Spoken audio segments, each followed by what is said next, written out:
Coming up next on the Witness the World podcast, a trip of a lifetime.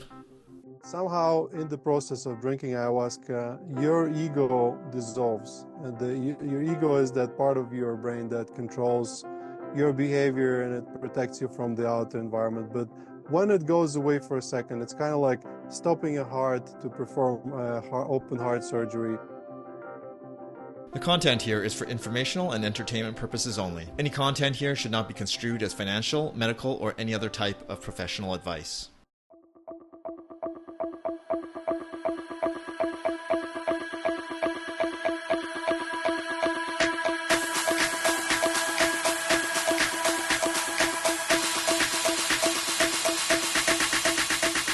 Good day, everyone. Welcome to episode 27 of the Witness the World podcast.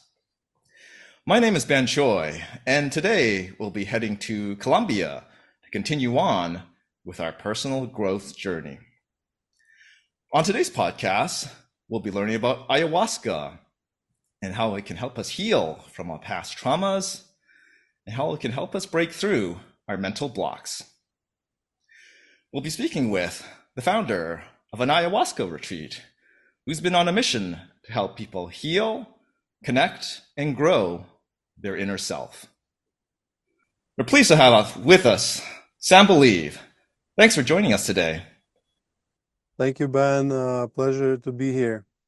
So Sam, I've learned that you've been on two very different paths in your life thus far. You grew up in Europe, worked in engineering in the oil and gas sector, and then later on, you found yourself in Colombia to begin a new chapter in your life in the health and wellness area. So to start us off, could you please share a bit about what your life journey has been like thus far, from a path of science over to a path of spiritual healing, which you are on now?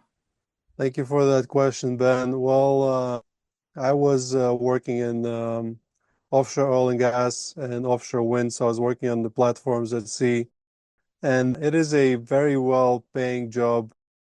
I'm from Latvia originally, so I was earning more in a day than an average Latvian earns in a month. So from that point of view, it was good. However, it was really soulless. I was just there on a piece of metal. I kind of knew that that's not for me, but because of the money and just habits, I stuck into it for almost 10 years. So eventually I got tired, and universe conspired, and a couple synchronicities later, I found myself traveling through Colombia and then later on settling here.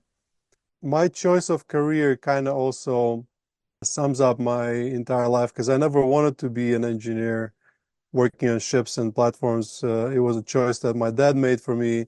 And throughout my life, it was always like that. I always found myself doing things I don't like. So I just realized that I wasn't happy, and I just wanted to do something I wanted first in my life, and I just went traveling. So I quit my job. My relationship kind of fell apart, and I went traveling. And I found myself about a year after quitting, after traveling for a long time, I found myself settling in Colombia. And when you travel, it's easy for you to run away from mental issues. You're entertained, and life is good, and everything seems perfect. But then when I finally settled in Colombia, all of my traumas and all my grievances caught up with me, and I found myself pretty depressed. Probably worse I've ever been before, because I had no distractions. I set up for myself a lifestyle of sort of early retirement, passive income, very humble, but not having to work. And this lack of distraction led me to just being in a very bad mental space.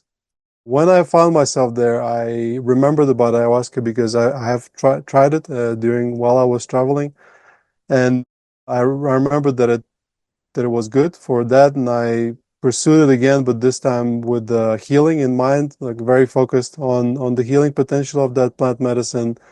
And over about a period of about a year and a half, it took me out of my depression. And then, as you probably can realize, part of the reason for my depression was lack of direction in life. It then showed me that direction which just so happened to be is this line of work in which I'm in. And for the last 2.5 years, me and my wife, we started this retreat and been running it, doing 3 retreats every month. For example, we just finished a batch of retreats, which is 18 days, received 70 people over the month in 3 different retreats. So very busy helping a lot of people. And I myself am happier than I've ever been.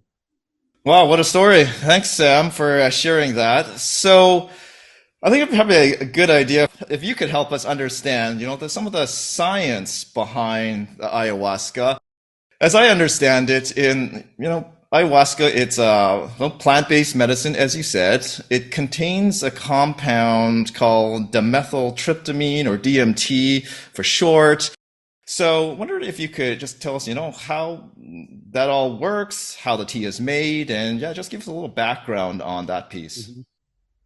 So as you know, I'm an engineer by trade. So, and I come from one of the least religious countries in the world, and I was very skeptical when I was stepping into this world. So I largely looked at it from the lens of, scientific approach and what happens in the brain. However, the reality is we don't know. Like there was not enough science done yet to explain how come an experience with the molecule that is out of your body within the next 4 or 5 hours, how can it change your life forever? So there is no explanation. And now we are experiencing something that's called a psychedelic renaissance, and the research is continued again, and maybe eventually we'll be able to know. But the reality is there is no good explanation on how it works. What we do know is that it does work, and I've seen it myself. I'm not a scientist, not somebody who can conduct a study, but if you look at anecdotal studies, then yes, it definitely helps. And from my understanding, what happens is somehow this compounds, and not just DMT alone, because ayahuasca consists of many other different alkaloids, harmons. It's a complex medicine. To simplify it to just a DMT, it's kind of like saying if you go and eat ramen, that ramen contains an egg, right? But this is a very, very simplified version. So obviously it is a part of it, it is an ingredient, and it's a big part of it, because that's the part that causes visions, and that's what people like to focus on. But in reality, there's many other compounds, and the medicine alone, after working in this field for a long time, I realized that there's also the spiritual side of it, the energetical body, the work that the shaman does, because we work with indigenous shamans. And I have since then like flexed my beliefs a little bit to now include that this is absolutely a part of it. So what happens, to simplify it and try to understand it, somehow in the process of drinking ayahuasca, your ego dissolves. And your ego is that part of your brain that controls your behavior, and it protects you from the outer environment. But when it goes away for a second, it's kind of like stopping a heart to perform open heart surgery. So it goes away, and while it's away, you're able to rebuild it a little bit. Our egos, they're absolutely a necessary mental construct. They drive our lives. Your ego is the reason why you're recording this podcast, and mine is the reason why I'm participating. However, as a life happens and as trauma happens, our egos, they become a little bit overreactive and overprotective. And there are parts of our egos that don't allow us to be happy, because when you have to see something as love and joy, instead, it chooses to see it as a threat. And what happens during this work with ayahuasca and both integration afterwards is you're able to let go of that ego and rebuild it a little bit by the time it comes back. So you're a little more happier and a little less reactive. That would be my way of explaining it. Indigenous people would say when you're drinking the medicine, you get connected to the plant spirit, and it heals you and it guides you. I've experienced that myself, but I am definitely no authority to say exactly what happens. Some people say you're talking to your subconscious. Other people say you're talking to God through that medicine. There's many explanations. I don't know which one is true, but I do know that if you drink that medicine, you will get answers, and your mental health issues will see an improvement. Interesting stuff there, Sam. So yeah, thanks for some of those insights. So Okay, we don't really have definitive science, but we do have a lot of anecdotal evidence. And obviously, you run a retreat, you've seen people go through, you've heard their accounts of, where they were before and after. So we have that form of data, I guess you could say. So I guess there's people out there that, again, you talked about being skeptical. You were skeptical even before when you had your first experience. And I guess people will probably wonder, like in Colombia, is ayahuasca legal? Is it safe? And, what are some of the risks for some people taking ayahuasca? Perhaps you can kind of share a little bit about that so people can kind of get that side of piece, understanding to a little bit more comfortable level. I think that Colombia's approach to legality of ayahuasca is a very grounded one because it is legal if you are an indigenous person coming from a lineage, so another older shaman that has a permit from their indigenous council can give you a permit. So this basically prevents people who don't know what they're doing from serving the medicine. The medicine is very safe if you have those three factors covered. One is that the shaman that is giving you the medicine is a real shaman, meaning he knows what he's doing, because a lot of people can, wear the necessary apparel and say that they're a shaman, but they're not really a shaman, because shaman is something like a neurosurgeon, but for your soul. It's a very complex task.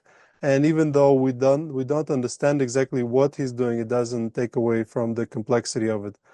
Number two, the medicine has to be real ayahuasca and it has to be pure, because the danger lies in some admixtures. Because in some places, people come to ayahuasca for wrong reasons. Instead of seeking deep healing and personal growth, they seek visions and just a psychedelic experience with no other interests. So they come for one ceremony only and they expect visions. And when they don't get it, they say the medicine is not good, which forces some of the shamans to start adding other compounds, which make it more visual and more psychedelic, but it's no longer an ayahuasca. It's a concoction that can unfortunately sometimes result in dangers to health and mental health as well.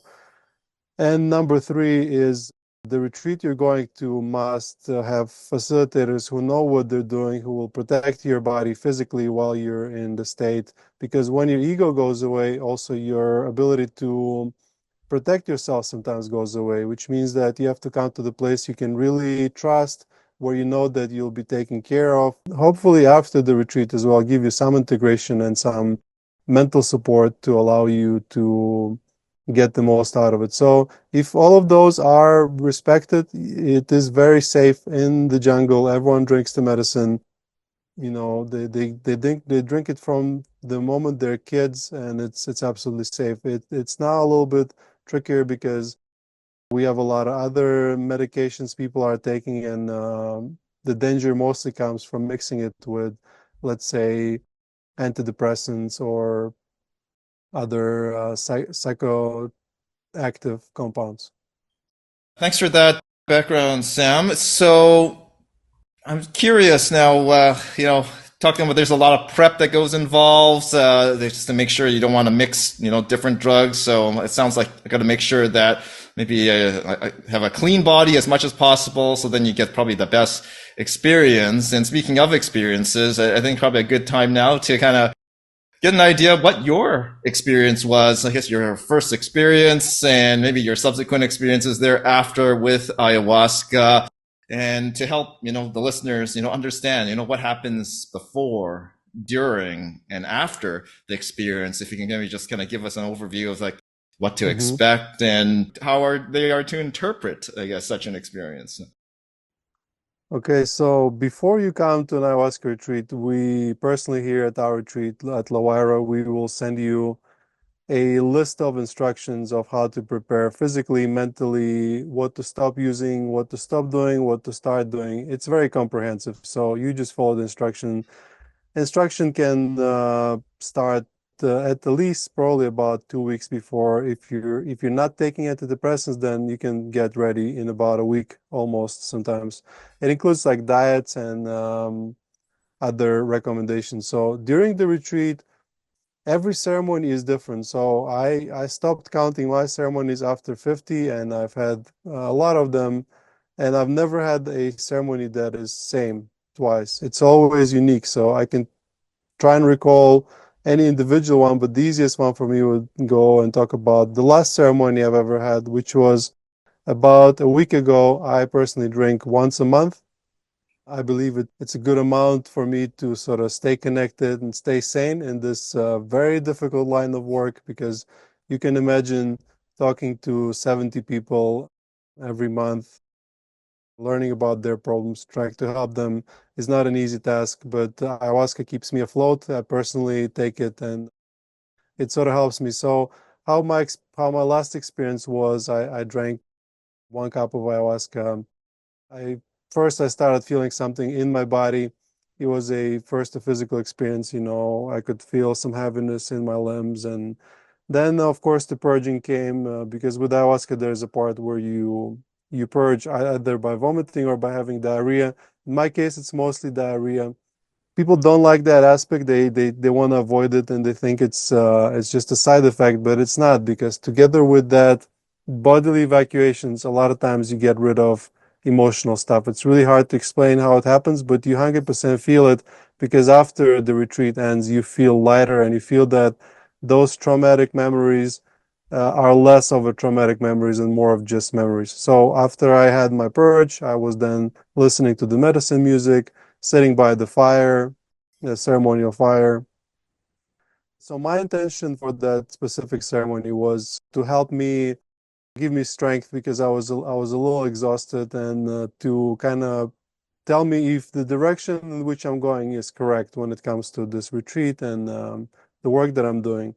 And it's really rare that the ayahuasca gives you exactly what you're asking for. As we like to say, ayahuasca will give you what you need, not what you want. But in that particular case, I think I guessed it right, and what I wanted was what I needed. So ayahuasca answered, and I went into a mental state.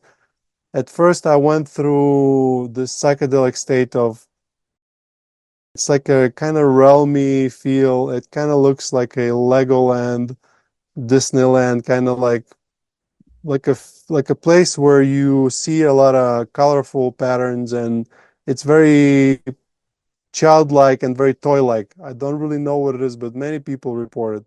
And after passing through it and feeling that moment of ego dissolution, because it's kind of painful and a little bit uncomfortable, when I went through it, I could connect with the medicine, and I could then start asking some questions and getting some answers. And of course, I'm worried about if I'm doing the right thing, or where about money and where I'm going to get money, or about people for my team and when I'm going to get there. And what the answers I received were very comforting.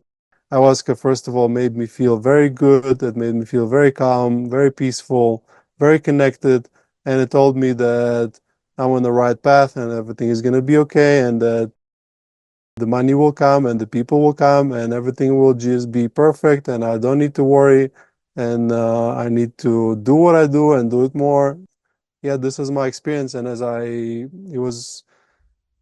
was lying down by that point at my mattress, and I was looking at the floor, and there are the tiles, and in between the tiles there's like spaces with some cement, and I could see flow of energy going through those, in between those tiles. I could see it visually, like it was flowing, and I put my hand on the floor and I could feel it coming into me. Then medicine called me to help one of our volunteers, because he had like a rough moment. I asked him to me, and I was just guided to put my hand on his chest and move some energy from the earth to his chest, and he said it felt really nice. So it all sounds like crazy hippie stuff, but when you experience it yourself, and especially when you've done it many times and heard people experience the same things, it makes you believe that this reality is not just physical objects. It's much more than that. And I have so many stories that I've gathered that kind of quelched my skepticism. So yeah, this was my last experience, but it was the only one time it was like that, and every time it's different. And ayahuasca experience can vary from a physical experience to mental experience, from reliving past memories visiting trauma, reliving pleasant memories, lots of purging. You can go see the future, you can go to different realms, different planets. It's like the depth of this psychedelic space, I believe, is more complex than this physical reality. So trying to describe it in just one podcast is kind of like describing an entire trilogy of movies in one word.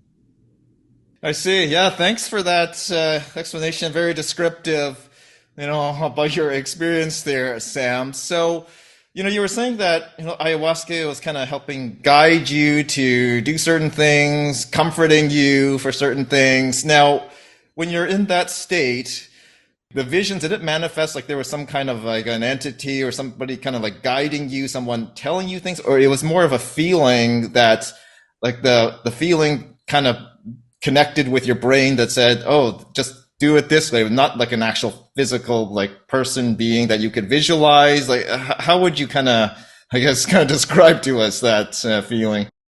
Once again, it's very unique from person to person. There are people that talk to entities, there are people to talk to Mother Ayahuasca specifically. Sometimes it's in words, sometimes it's in visual images, sometimes it's like a complete mental movie, or they're immersed in something else.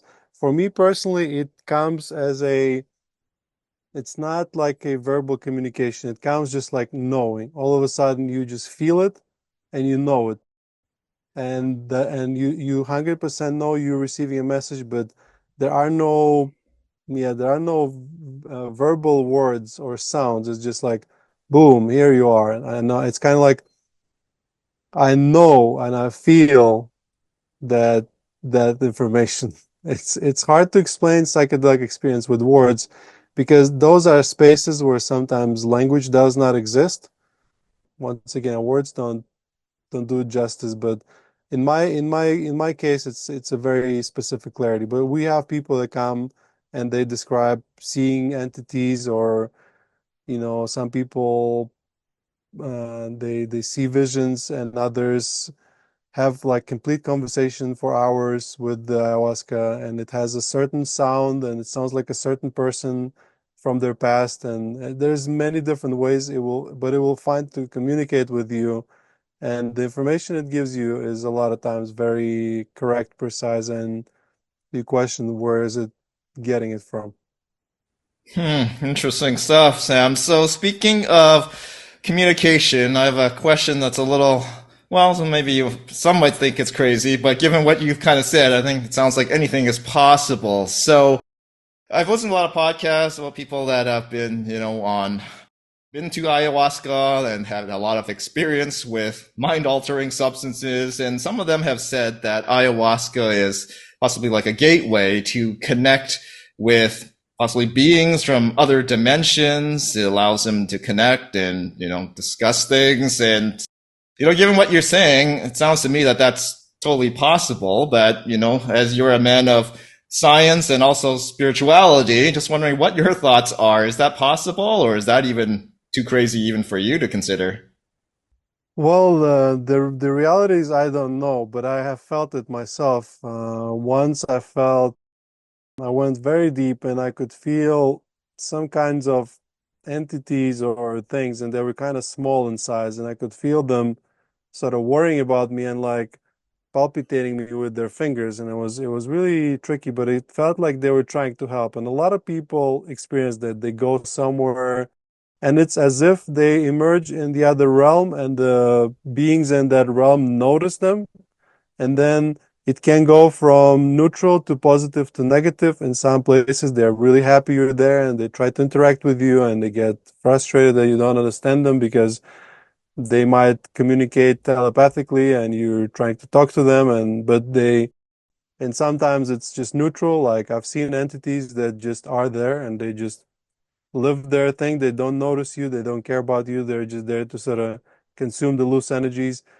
Honestly, I don't know. There's just so many things. Whether it's real or not, you know,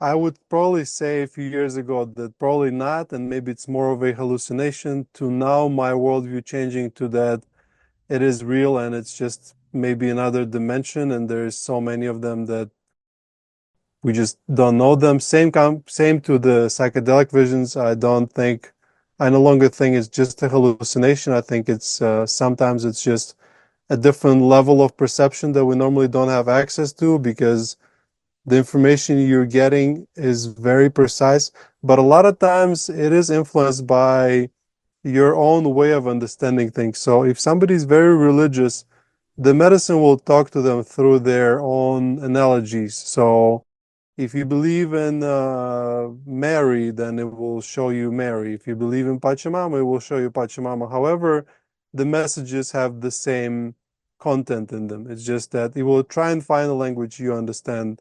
But about entities, whether they're real or mental constructs, I don't know. I really don't know. I wish I had an answer.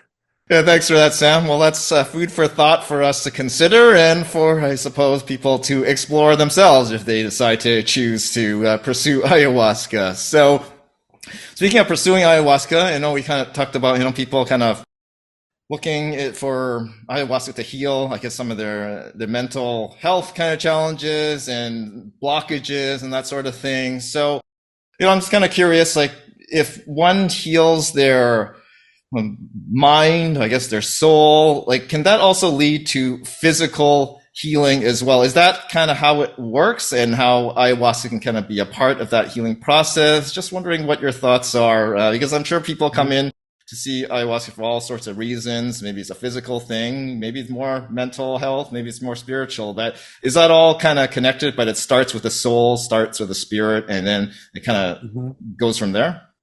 So up till now, you were heavily focused on like spiritual side of it, and now you're kind of coming into a territory which I prefer to focus on.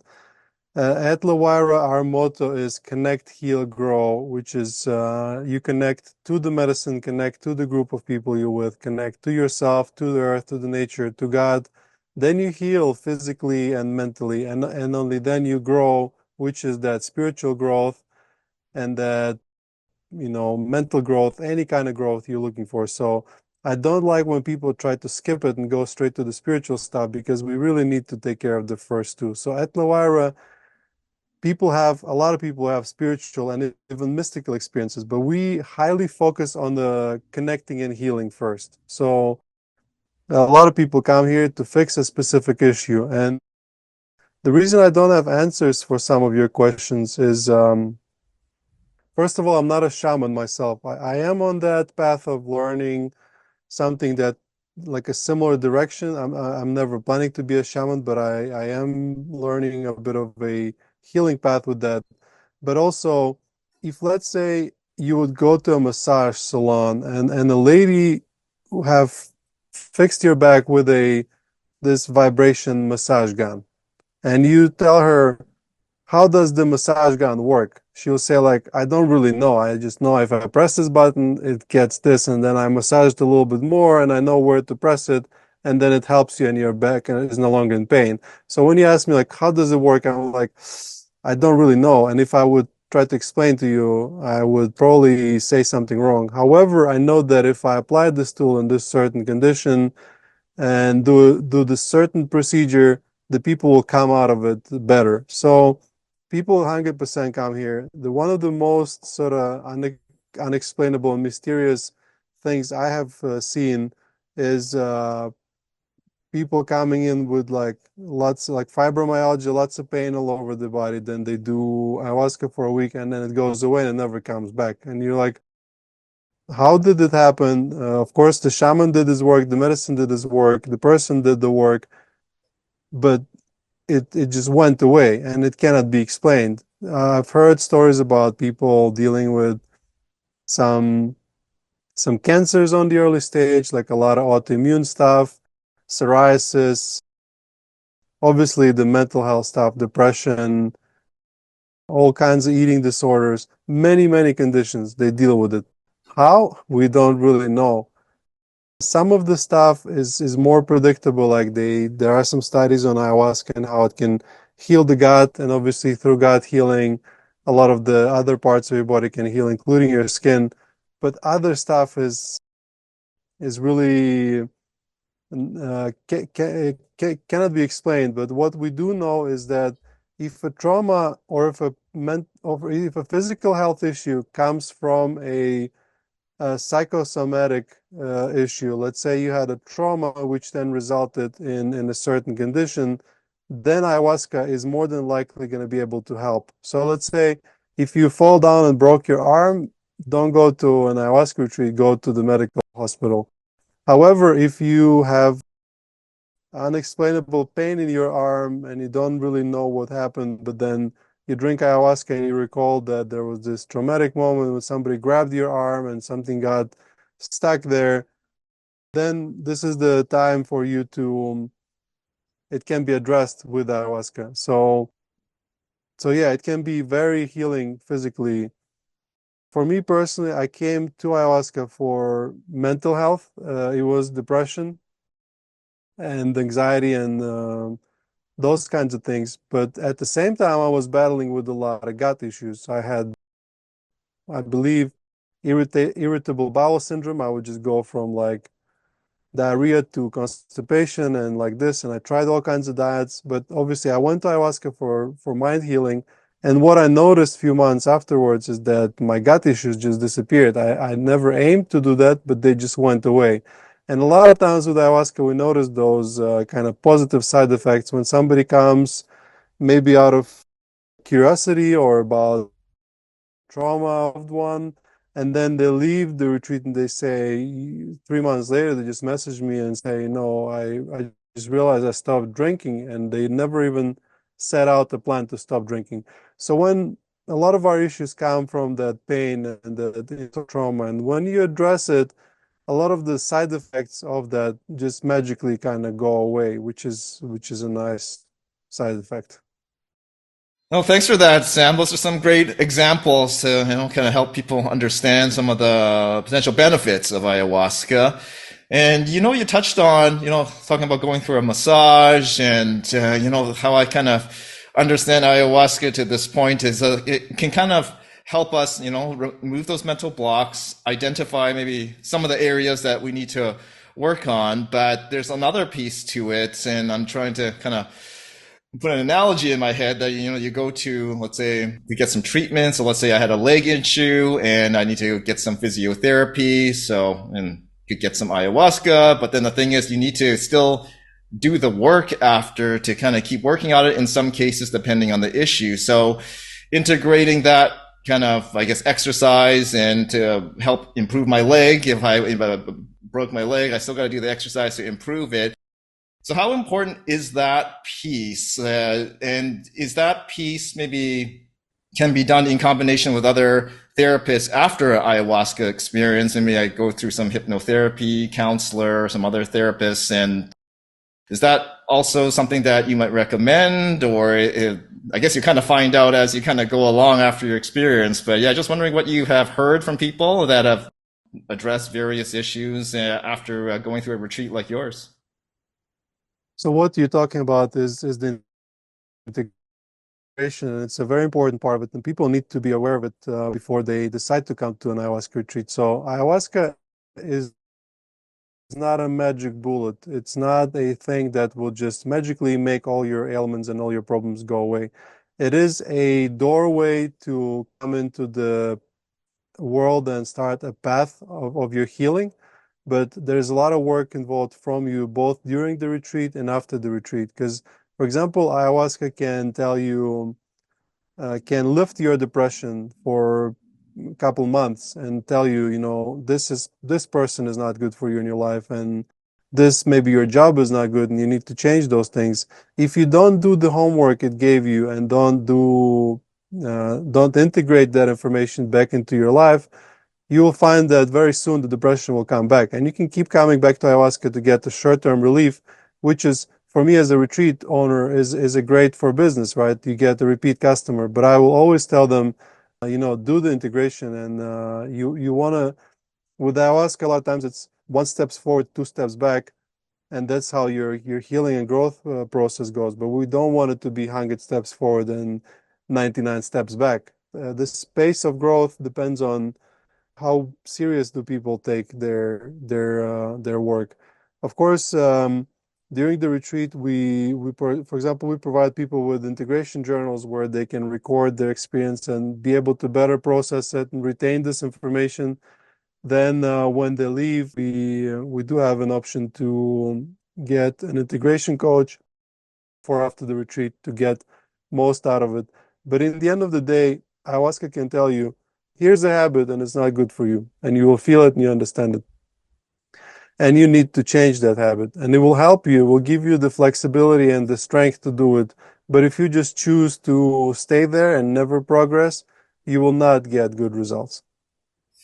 I see. Okay. So, yeah, it's part of our therapy process. It's just one element, but we also have to take accountability on our treatment plan to make sure we do the work. So, yeah, thanks for clarifying that, Sam. So, you we're talking about the homework part of it. Now, what about for the people that are thinking of, going to an ayahuasca retreat? Like, is there like the pre-work, and maybe is there a point where some people they need to do some work on themselves first before they take the ayahuasca experience? Because obviously it's kind of like mind altering, you're in that presence, and maybe it's not suitable for certain maybe at risk groups. You're talking about, people that have gone through depression, such as yourself. Like, is it maybe not recommended for some people that are, like they need to kind of head on this path, be open to this, and not have been recently experienced a really traumatic experience? I don't know if there's anything that you can kind of speak to that, any recommendations, anything to that regard?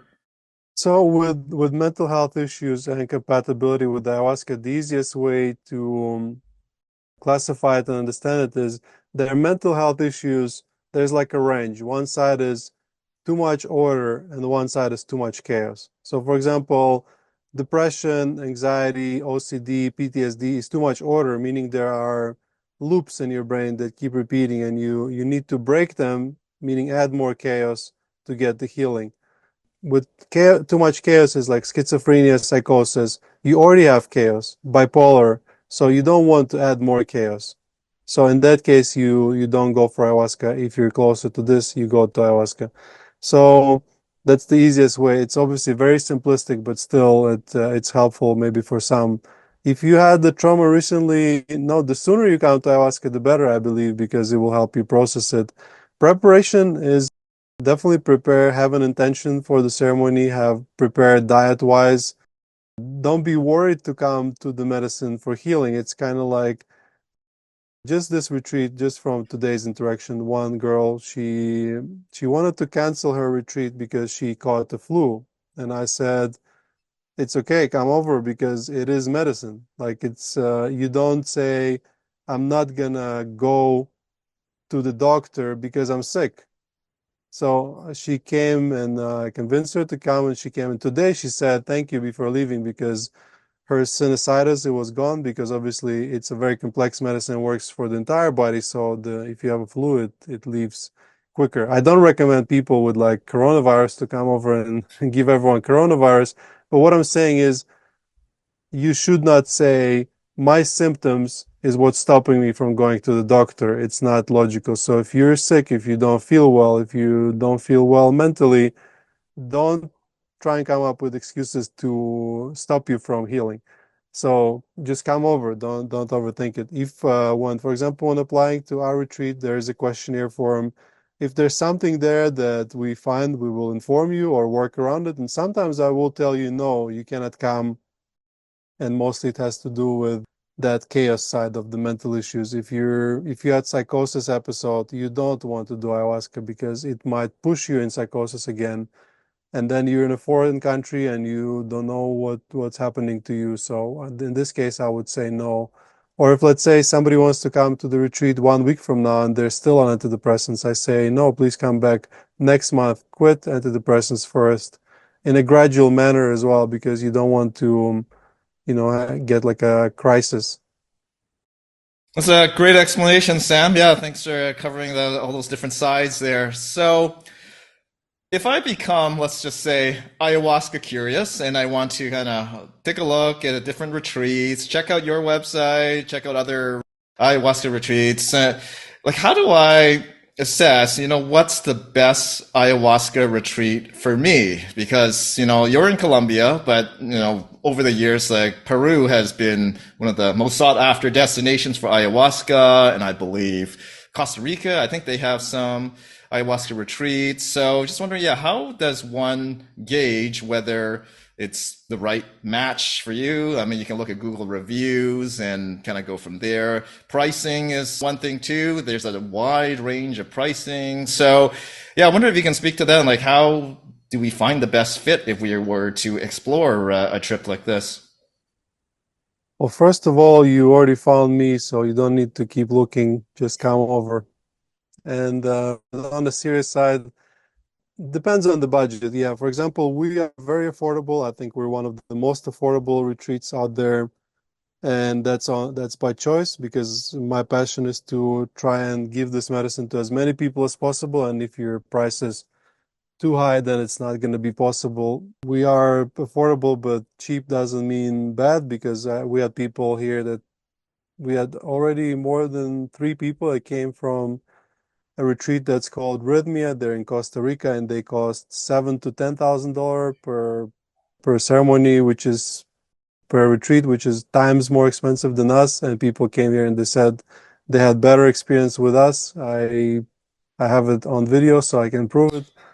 So you look at the budget. What do you want? If you want a very sort of resort like luxurious experience, Costa Rica and Mexico has some retreats. They are, 3,000 plus dollars. If you want a very budget experience, then there are some churches I think that work with ayahuasca. But generally, I would say look around the retreats, look at the photos, look at the organizers, and just see what you vibe with. If you just have a good feeling, then it's probably a place for you. If you don't have a good feeling, then it's probably not a place for you.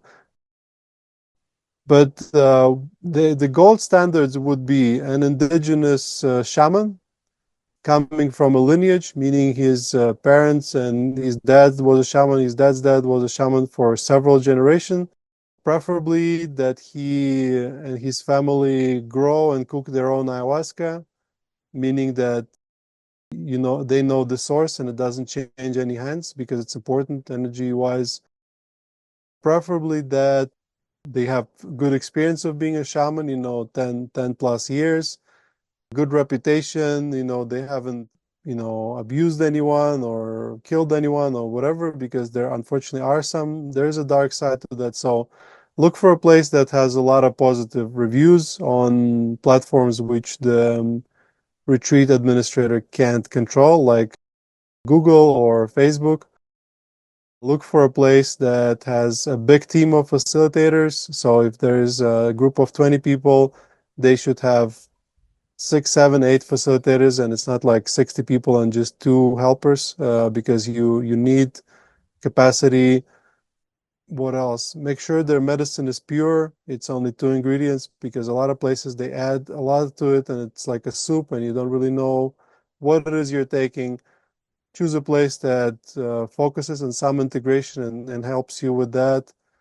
And yeah, just if you, some people like to go to the jungle because they want the most authentic experience, which is nice. But then, of course, then you get problem with like snakes or mosquitoes, malaria. We are close to the jungle, but we're not in the jungle, so it's accessible. So you might look into that if you want to be close to the civilization and close to the hospital. You can do it. There are some places, underground places in the US, you can do it there. Of course, I'm biased, but I would recommend go to the countries of origin. That would be Colombia, Ecuador, Peru, and Brazil.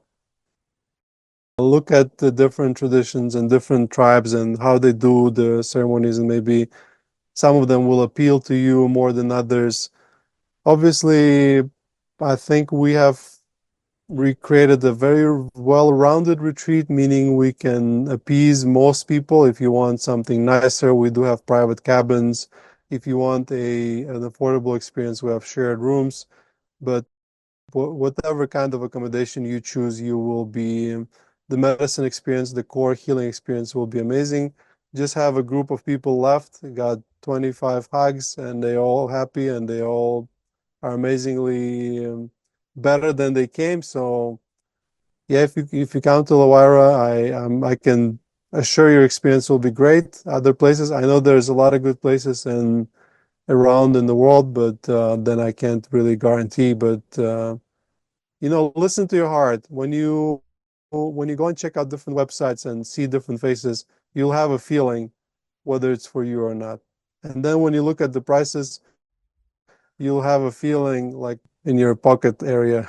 And if it hurts, then maybe it's not for you.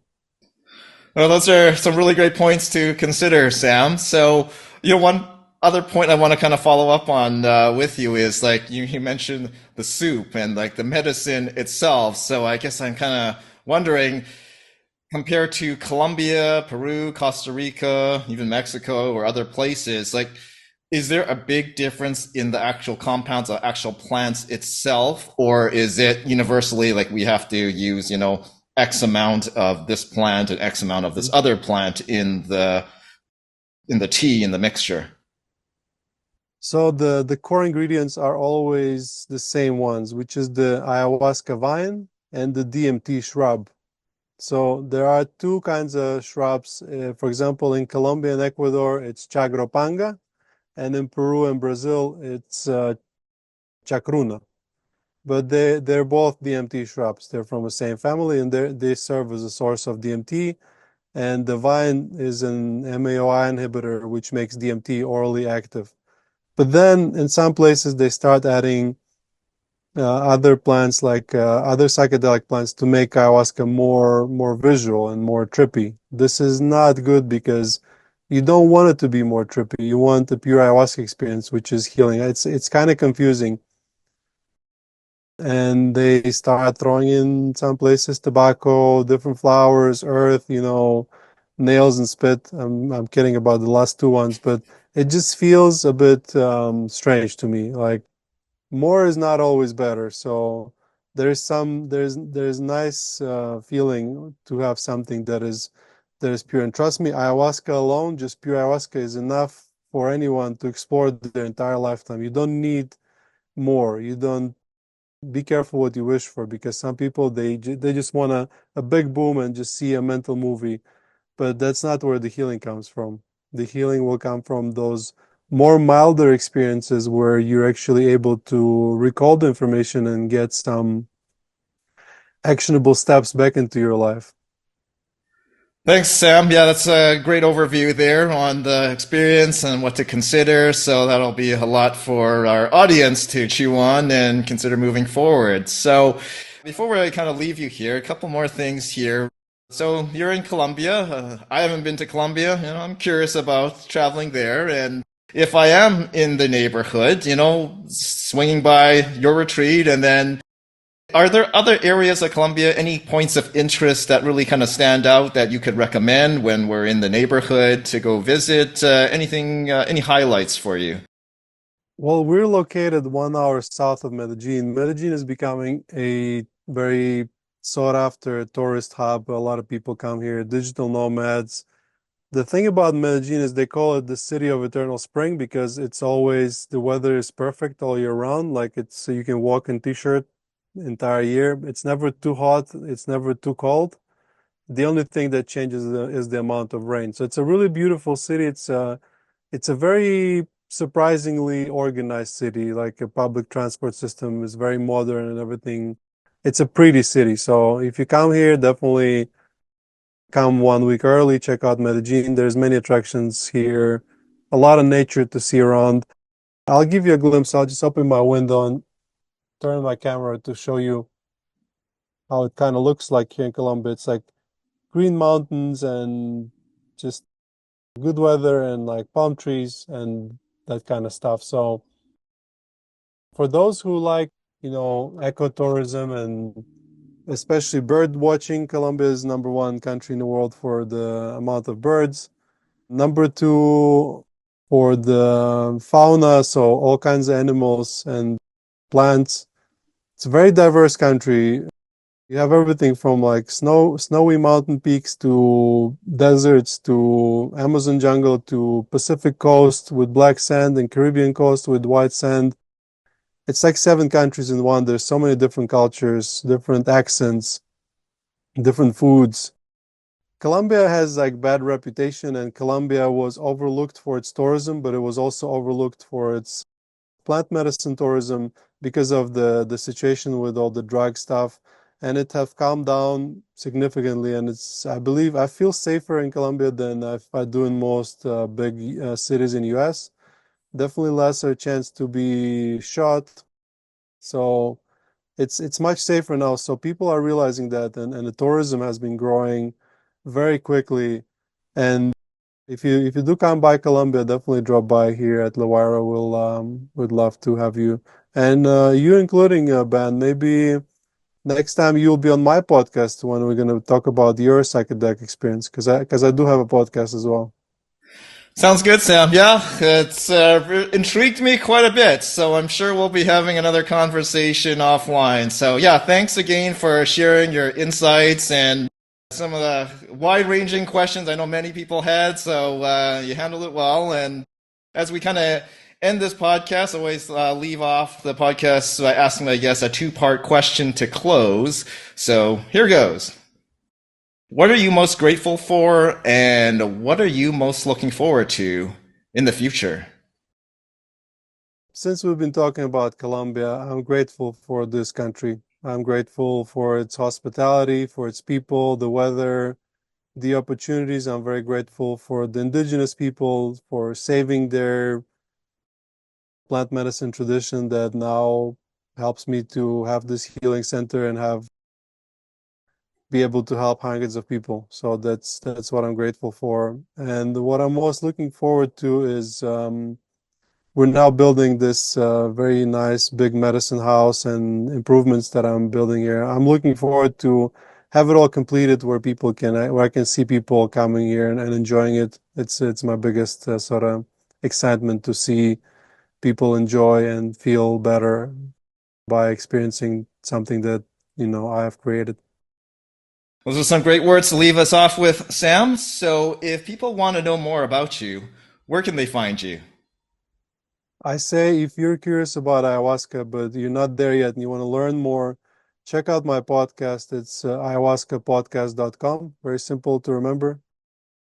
And if you want to come to our retreat, if you're ready to go, check out, just go to lawayra.com. It is LAWAYRA. And we're everywhere in the social media, TikTok, Instagram, YouTube, as LaWayra. So just find us. If you're watching on YouTube, then it's on my t-shirt.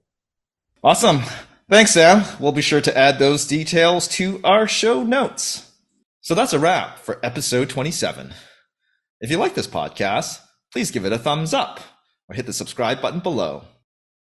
If you didn't like this podcast, give it a thumbs down, but please do tell us why with a comment below.